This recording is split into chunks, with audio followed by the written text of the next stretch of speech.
ఉంది ఏంటి, అమ్మాయి ఎలా అట్రాక్ట్ అయింది, ఆ అమ్మాయి అంబిషియస్. ఇది సుకుమార్ సార్ బాగా తెలుసు, అంబిషియస్. తను ఎందుకు మాస్టర్ దగ్గర అలా ఎందుకు అలా ఉండింది, ఎందుకు అలా చేసింది అని తెలుసు. అంటే మాస్టర్ దగ్గర నుంచి వెళ్ళిపోతే నాకు ఇంకా కెరియర్ లేదు అనేలాగా ఫీల్ అయింది తనే. ఇప్పుడు మాస్టర్ దగ్గర ఈ అమ్మాయి కాకపోతే ఇంకొక అసిస్టెంట్ వస్తుంది. ఇప్పుడు అమ్మాయి లేదు, ఇంకొక అసిస్టెంట్ వర్క్ చేస్తుంది కదా. ఇంకొకటి అండి, బేసిక్గా ఈ అమ్మాయికి మాస్టర్ దగ్గర వెళ్ళిపోయిన తర్వాత వర్క్ లేదు. ఎందుకు సుకుమార్ సార్ ఇప్పుడు అల్లు అర్జున్ సార్ విక్టిమ్ అన్న తర్వాత ఎందుకు వచ్చారు ఆయన? అమ్మాయి ముందు నుంచే తెలుసు, ఇది పుష్పలో కూడా చేసింది, అప్పుడు ఎందుకు ఇవ్వకూడదు? ఇది అన్ని జనాలు చూస్తుంటారు. సో నేను ఇప్పుడు పర్టికులర్గా ఒకదాని గురించి మాట్లాడితే అది మళ్ళీ టాపిక్ వేరైపోతుంది.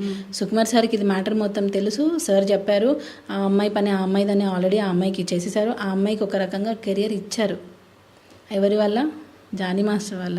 జానీ మాస్టర్ ఆల్రెడీ పుష్పలో అమ్మాయి అసిస్టెంట్ కొరియోగ్రాఫర్గా చేసింది, పుష్ప 2లో కూడా చేసింది. ఆ పుష్ప సాంగ్కి కూడా జానీ మాస్టర్ వచ్చి మరీ ఉధృత వాతావరణం క్రియేట్ చేసి గొడవ పెట్టుకున్నాడు, రచ్చ చేశారు. ఆ సాంగ్కి అసలు మాస్టర్కి ఏం సంబంధం లేకపోయినా ఈ అమ్మాయి అక్కడ కొరియోగ్రఫీ చేస్తుంటే గొడవ పెట్టుకునేసరికి సినిమా యూనిట్ మొత్తం వచ్చి సుకుమార్ సార్ దగ్గరికి తీసుకెళ్ళి మరీ రాజీ చేయించారు అనేది వార్త. ఈ విషయం అస్సలు తెలియదండి. ఎందుకనంటే ఇప్పుడు అంత జరుగుతుంటే, ఇది యూనిట్ మొత్తం దగ్గర జరుగుతుంటే నేను కూడా వెళ్ళాను. ఇది పుష్ప 2 షూట్ అప్పుడు నేను కూడా వెళ్ళాను. ఆ రోజు మాస్టర్ వచ్చి తన పైన గొడవ పెట్టుకున్నాడు అని కూడా వార్తలు వస్తున్నాయి. అది ఏం గొడవ? ఏం గొడవ? అంటే చూపిస్తే కదా. ఇప్పుడు ఏం గొడవ, దేనికి అరిచారు, ఏం చేశారు? ఇప్పుడు సపోజ్ అరిచారంటే దేనికి అరిచారు? అంటే నాతోనే ఉండాలి, నువ్వు నన్నే పెళ్లి చేసుకోవాలి, ఎందుకు నన్ను వదిలేసి వెళ్ళిపోతున్నావు, ఎందుకు నువ్వు ఇండివిజువల్గా సాంగ్స్ చేసుకుంటున్నావు, నా దగ్గరనే ఉండాలంటూ ఇట్లా వేధింపులకి గురి చేశారని. ఇండివిజువల్గా సాంగ్ చేసుకోకూడదు అని అంటే మరి లండన్లో సాంగ్ చేసింది, శర్వానంద్ గారిది సాంగ్ చేసింది. ఆ సాంగ్ యాక్చువల్గా జానీ మాస్టర్కి ఇచ్చారు, రికమెండ్ చేయించి ఈ అమ్మాయికి ఇప్పించారు. మరి ఎందుకు సృష్టి లండన్కి వెళ్ళి సాంగ్ చేసింది ఇండివిజువల్గా? మరి మాస్టర్ ఎందుకు లండన్ అంటే అవుట్ ఆఫ్ కంట్రీయే పంపించిన వాడు, ఇక్కడ ఎందుకు పంపించట్లేదు? తను ట్రాప్ చేసి మాస్టర్ని విసిగించి వేధించి ఫ్యామిలీని డిస్టర్బ్ చేయాలి. నువ్వు నీ భార్య పిల్లల్ని వదిలేసి వస్తే తప్ప నేను నీతో ఉండను, నేను ఇది వర్క్ చేయను అని అంటే, మాస్టర్ నాకు నా ఫ్యామిలీ ఇంపార్టెంట్, నాకు నువ్వు కాదు ఇంపార్టెంట్, నాకు నా ఫ్యామిలీ ఇంపార్టెంట్, నేను ఫ్యామిలీని వదిలి రాను అంటే. ఇప్పుడు ఒక మనిషి ఒక పర్సన్తో 4-5 ఇయర్స్ ట్రావెల్ చేస్తున్నప్పుడు ఒక బాండింగ్ ఉంటుంది. అది ఏ బాండింగ్ అయినా కానివ్వండి, ఎప్పుడు కూడా ఇష్టం లేకుండా ఎక్కడ ఉండదు. ఇది 2 సైడ్స్ ఆలోచించాలి. ఎంతసేపు లేడీ కదా అని చెప్పి లేడీకే సపోర్ట్ చెయ్యండి. నేను కూడా ఉమెన్కి సపోర్ట్ చేస్తాను. కేరళ ఇన్సిడెంట్లో నేను 100% నేను సపోర్ట్ చేస్తాను. మేము కూడా క్యాండిల్స్ పట్టుకొని తిరిగాం ఫెడరేషన్లో. నేను జానీ మాస్టర్ ఇద్దరు వచ్చాం.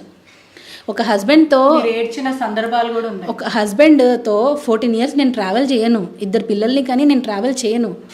ఒక హస్బెండ్ గురించి తన క్యారెక్టర్ గురించి డిక్లేర్ చేయాలంటే ఒక భార్య చేస్తుంది. అసలు మాస్టర్ ఎలాంటి వ్యక్తి? ఎందుకంటే 14 సంవత్సరాలు మీరు సంసార జీవితం ఉన్నారు, 2 పిల్లలు ఉన్నారు. మాస్టర్ స్వభావం ఎటువంటిది అంటే వ్యక్తిగతంగా ఎటువంటి మనిషి? తన మంచితనమే తనకి మెడ చుట్టుకుంటుంది అంటారు సరే, అది ఎప్పుడు జరుగుతుంది. ఎవరైతే తనకి మంచి చేసి వాళ్ళు ఎవరైతే మన నుంచి వెళ్ళిపోతారో వాళ్ళే శత్రువుగా తిరిగి వస్తారు. అది ఎందుకో నాకు ఇప్పటికీ అర్థం కాదండి. నేను మాస్టర్కి అదొక శాపం అనుకుంటాను నిజంగా.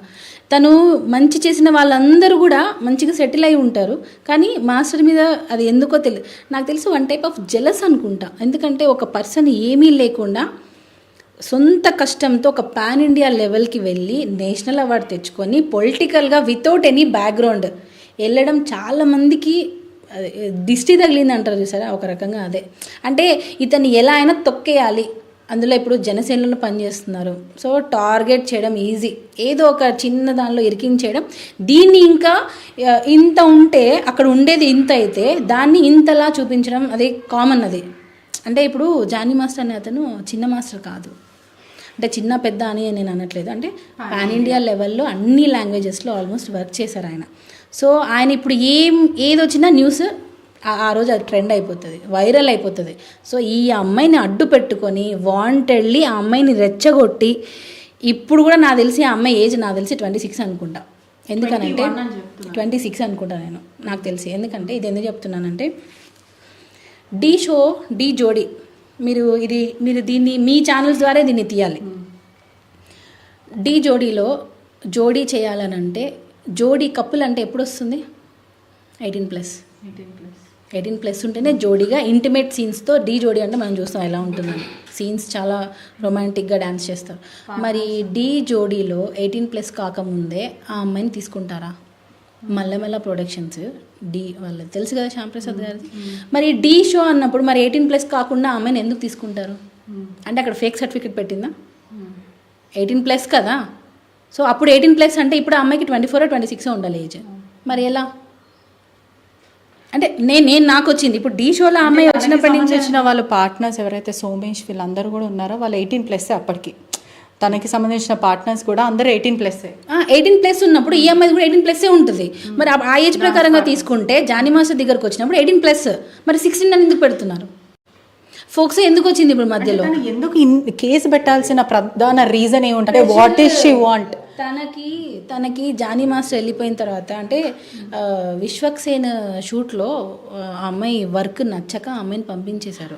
ఈ ప్రస్తావన విశ్వక్సేన్లో సుమారుగా 35 షాట్స్ వరకు తీయాలంటే తను ప్రధానంగా ఒక 6 షాట్సే తీసింది ఆ రోజు అనేది నాకు యూనిట్ నుంచి వచ్చింది. నేను పర్సనల్గా వాళ్ళ పిఏకి కాల్ చేసి అసలు నిజాలు ఏంటో తెలుసుకునే ప్రయత్నం చేశాను.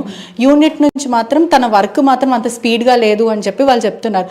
ప్రధానంగా 35 షాట్స్ తీయకపోయినా ఒక 15 షాట్స్ అయితే ఆ రోజు తీయగలుగుతారు. అక్కడ నుంచి వస్తున్న వర్జన్ ఇది. కానీ ఆ అమ్మాయి మాత్రం జానీ మాస్టర్ కాల్ చేసి మరీ విసిగించి ఆ షూటింగ్ చేయకుండా నెక్స్ట్ డే భాను మాస్టర్ ఆ సాంగ్ చేయాల్సి వచ్చింది. వెంటనే ఆ షూటింగ్ నుంచి తొలగించే ప్రయత్నం చేశారు. విశ్వక్సేన్ తొలగించేశారంటూ చెప్పడం అయితే జరిగింది. ఎందుకు అని అంటే జానీ మాస్టర్ నువ్వు ఆ పాట చెయ్యొద్దు అని వేధింపులకు గురి చేశాడని చెప్తున్నారు. మరో విషయం ఏంటంటే విశ్వక్సేన్ ఆల్రెడీ అనౌన్స్మెంట్ కూడా ఇచ్చాడు, నెక్స్ట్ సినిమాలో ఆమెకు ఛాన్స్ ఇస్తానని చెప్పి. ఇవన్నీ నిజం కాదని అటువైపు నుంచి వస్తున్న సమాచారం. అంతా తప్పండి. దీని గురించి అసలు మాట్లాడాలంటే కూడా నాకు రావట్లేదు. ఎందుకనంటే ఇది రాంగ్ ఎలిగేషన్, అసలు టోటల్గా కంప్లీట్గా తప్పు. ఆ అమ్మాయి వర్క్ నచ్చక పంపించారని మీరే అంటున్నారుగా, ఇది ఆ యూనిట్ చెప్పింది అని అంటున్నారుగా. సో వర్క్ నచ్చినప్పుడు ఆబ్వియస్లీ వాళ్ళకి లాస్ జరుగుతుంది, ల్యాక్స్లో లాస్ జరుగుతుంది. మరి అప్పుడు ఇంకో కొరియోగ్రాఫర్ని పిలిపించుకుంటారు, వాళ్ళకి తప్పే ఉంది. అంటే ఇప్పుడు మీరు నాకు నచ్చకపోతే నాకు ఏ చెడు జరిగినా మీరేనా? సో ఇప్పుడు ఆ అమ్మాయికి మాస్టర్కి చిన్న క్లాష్ వచ్చినప్పుడు ఆ అమ్మాయి ఏ సాంగ్ చేయకపోతే దానికి జానీ మాస్టర్ రీజనా? తప్పండి అది. ఆ అమ్మాయిని ఎవరు ఆపలేదు. అమ్మాయి కార్డు మేమే ఇచ్చామంటుంటే మళ్ళీ ఆ అమ్మాయి కెరీర్ మేము ఎందుకు ఆపుతాం? సార్కి షూటింగ్ నచ్చలేదు, అదేదో ల్యాగ్ చేస్తుంది, అనుకున్న టైంలో తన షార్ట్స్ తీయట్లేదు, అందుకని అది భాను మాస్టర్కి ఇచ్చారు, భాను మాస్టర్ వచ్చి సాంగ్ చేశారు. ఇది జరిగింది. ఆ అమ్మాయి జానీ మాస్టర్ ఇప్పించలేదు అని చెప్పి ఆ అమ్మాయి మెంటల్గా అది ఫిక్స్ అయిపోయి ఇవన్నీ జానీ మాస్టర్ చేయిస్తున్నారు అని చెప్పి ఆ అమ్మాయి ఏదో ఎఫ్ఐఆర్లో ఆ అమ్మాయి ఇష్టం వచ్చినట్టు పెట్టేసింది. నాకు తెలిసి ఆ అమ్మాయి కూడా ఇంత ఇష్యూ అవుతుందేమో అని ఎక్స్పెక్ట్ చేసి ఉండదు. నాకు తెలిసి ఏదో పెట్టేస్తాము, భయపడతాడేమో చూద్దాంలే అని అనుకున్నట్టుంది. సో అది మాస్టర్ అసలు విశ్వక్సేన్ సార్ వెళ్ళలేదు షూట్కి, ఆయన అసలు రచ్చ చేయలేదు, గొడవ చేయలేదు, ఆయన పాటికి ఆయన వర్క్లో ఉన్నారు. ఫస్ట్ ఆఫ్ ఆల్ ఆ సార్ షూటింగ్లో అసలు మాస్టర్ ఎక్కడున్నారో కూడా ఫస్ట్ అది తెలియదు. అలాంటి పర్సన్ ఇప్పుడు ఇది విశ్వక్సేన్ అంటున్నారు కదా, వర్క్ నచ్చక ఆయన వద్దనుకున్నారు, దానికి మాస్టర్ ఏం చేస్తారు? అదంతా రాంగ్ అండి, రాంగ్. అదంతా అమ్మాయి అలా ఊహించుకుంటుంది, ప్రతిదానికి ఊహించుకుంటే నేనేం చేస్తాను? సైకో మెంటాలిటీ, అదే చెప్తున్నాను, సైకో. నాకు ఇంకా నేను కంపేర్ చేయకూడదు కానీ వచ్చింది, వదిలేండి. మరో విషయం కూడా, రిమాండ్ రిపోర్ట్లో మాత్రము జానీ మాస్టర్ గిల్టీగా ఫీల్ అవుతున్నారు, నేరం ఒప్పుకున్నట్టు పోలీసులు అయితే దాంట్లో దాఖలు చేయడం జరిగిందని కూడా తెలుస్తుంది. రిమాండ్ రిపోర్ట్లో he's feeling guilty. Remand report చూపించండి ఒకసారి, చూపించండి ఒకసారి. రిమాండ్ రిపోర్ట్ రాలేదు ఇంకా. అది మన స్టేట్మెంట్ ఎవరిది? ఆ అమ్మాయి స్టేట్మెంట్. అది ఆ అమ్మాయి స్టేట్మెంట్ వచ్చి అది రిమాండ్ రిపోర్ట్ ఎలా అవుతుంది? అంటే మీరు అడిగారు క్వశ్చన్, ఆ రిపోర్ట్ నాకు చూపిస్తే నాకు కూడా తెలియదు. ఆ అమ్మాయి స్టేట్మెంట్ నేను 100 స్టేట్మెంట్లు ఇస్తాను, నేను 100 స్టేట్మెంట్లు ఇస్తా. అవి రిమాండ్ రిపోర్టా? కాదు కదా, ఇంకా రాలేదు రిమాండ్ రిపోర్ట్. అది మేము కూడా తీసుకోవాలి, అన్ని ఫైల్ మొత్తం మేము కూడా తీసుకోవాలి. మొత్తం కూడా ఏం చెప్తారు అసలు? ఇంత రచ్చ జరిగింది. ఒకవైపు మహిళా కమిషన్ నుంచి ప్రెషర్ వస్తుందని చెప్తున్నారు, మరోవైపు మహిళా కమిషన్ అంతా విమెన్కి కమ్యూనిటీ వాళ్ళందరూ కూడా ఏకమయ్యి ఇటువంటి అరాచకాలు చాలా జరుగుతున్నాయి, కాస్టింగ్ కౌచ్ అని చెప్పి, ఆ తర్వాత లైంగిక వేధింపుల కమిట్మెంట్ కోసము ఇటువంటివి చేస్తున్నారు, ఇటువంటివి తరచూ జరుగుతున్నాయి ఫిలిం ఇండస్ట్రీలో, కొత్తగా వచ్చిన అమ్మాయిలను వాడుకుంటున్నారు అంటూ ఇటువంటివన్నీ